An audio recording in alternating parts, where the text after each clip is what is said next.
wonderful people. So I have a question today. Why do we as Africans dread the topic life insurance? When a person asks you, do you have life insurance?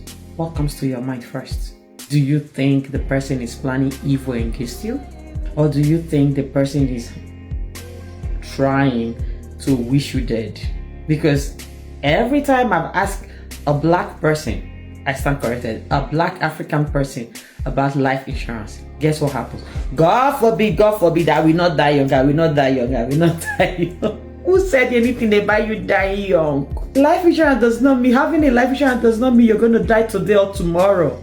It's just a precaution so that if anything happens to you, your loved ones can be taken care of. Especially those that live in Africa, where most times a man dies, the family swoops in and takes everything from the wife and children. Life insurance will protect those wife and children in case anything happens to you. Or women, if you have life insurance, you can put your children as beneficiaries so that if something happens to you, your children are well taken care of. Why do we dread that conversation about life insurance? It is not a death sentence. It does not mean you're going to die tomorrow. It just means that you are planning for longevity. Anything in life can happen. Let's call a spade a spade. There have been people that we know, that we love, that we never thought they would die, but today they are gone. And life, what happens to the people they leave behind? Please, what do you think life insurance means?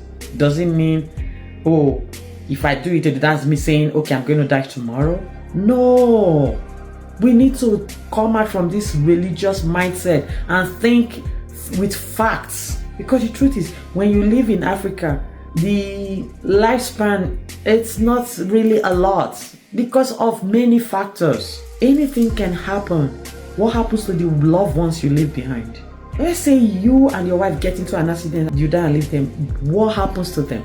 But you have a life insurance that is in a place. Even the family members can't take the money. We need to get enlightened. We need to think of what happens if we are not there. Instead of saying, God forbid, God forbid, God forbid. God forbid is not going to change the situation. No matter how much you pray, when death comes calling, nothing happens, because you can't tell me that those people that die young is because they did something to offend the Creator, the God that you guys believe in. Forgive me, I am a realistic person. I don't let religion becloud my sense of reasoning. That's why, as a woman that I am today, I have life insurance in place. If anything was to happen to me, my children would be well taken care of. So that way nobody will treat them like shit. Nobody will treat them like they don't matter. Nobody's going to push their heads. Because I have life insurance and they can go to school, start a life and be on their feet. But does that mean I'm planning to die? Does that mean I'm wishing for death? No. I'm just thinking with my head. Not with emotions, not with the sentiment of, oh, the Bible said. No, leave the Bible aside. Sometimes the same Bible said, wisdom is profitable to the rest. That's your Bible saying that. So if you have the sense to know that, okay, if I die, please, listen, let's get it clear. Nobody will love your children like you do.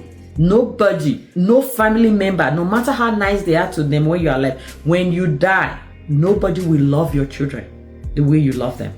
It might happen, but are you willing to risk it? To leave your children for the world, this cold world where everybody is hustling, where everybody is struggling.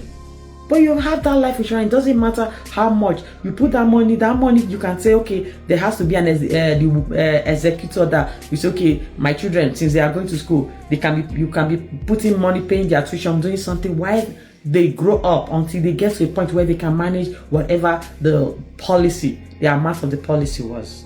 People, please, it's high time we start this archaic way of thinking.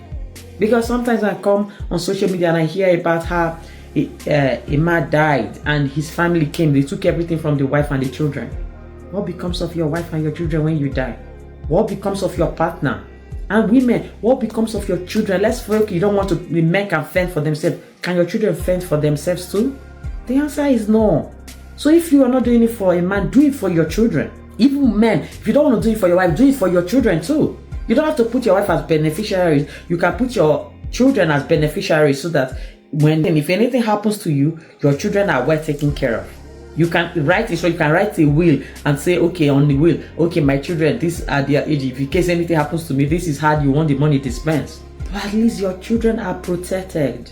Because I've seen a lot of children that their parents died and they couldn't do anything with their lives because they were young, and extended family either took them in and turned them to maids, turned them to slaves, or they do the best they can.